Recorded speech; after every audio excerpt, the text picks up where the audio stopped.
Руската армија ги интензивира нападите со проектили врз градовите ширум Украина, уништувајќи голем број воени, но и цивилни цели.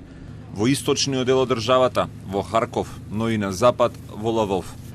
Повеќе десетици цивили се убиени во жестокото бомбардирање кое според војните аналитичари е дел од подготовката на руската војска за престојната голема офанзива во Донбас.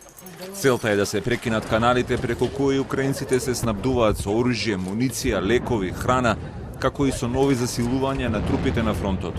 As part of the preliminary operations for that ground maneuver, we're seeing artillery strikes across the length and breadth of Ukraine, even as far to the western city of Lviv.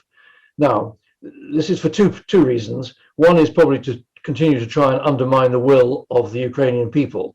I think that will be largely unsuccessful, as their spirit is quite fantastic. But secondly, I think the Russians are targeting military hardware depots, factories, and trying to erode and reduce the capability of the Ukrainian armed forces to resist their strike when it comes in the east. Бомбардирани биле и цели во вториот украински град по големина Харков, каде погодени биле и стамбени блокови. Убиени се 5 луѓе, ранети 13, потврдија градските власти. Градоначалникот на Харков Игор Тереков апелираше до сите граѓани кои може да најдат засолниште да го направат тоа, но уште поважно, доколку можат и да се евакуираат од градот. Дорогие харьковчане, сегодня 53-й день войны.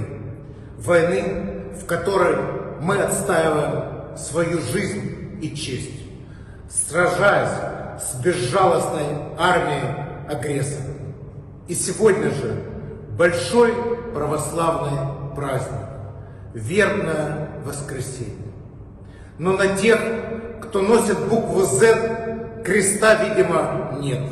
Како дел од подготовките за инвазијата на Донбас, русите се повлекуваат и од градовите и регионите северно од Киев.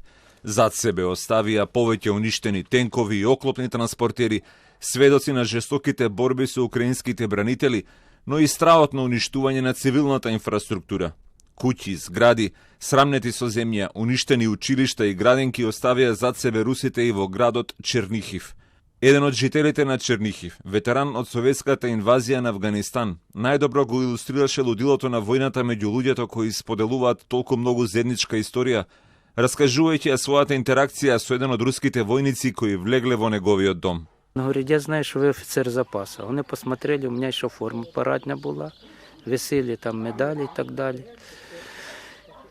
И одну медаль за боевые заслуги они забрали. Я говорю, ну вот забирай, я говорю, и покажеш там на родине, як ти, говорю, воював за Украину. Откако преостанатите украински бранители во Мариупол, градот на Азовското море, вчера го отфрлија рускиот ултиматум да се предадат, иако се целосно обиколени и речиси без муниција. Прашање на денот е кога ќе биде освоен овој град кој досега претрпе најголемо уништување во војната. Русија најави дека денеска ќе го ограничи и пристапот до Мариупол во обид да ги присили украинците да се предадат.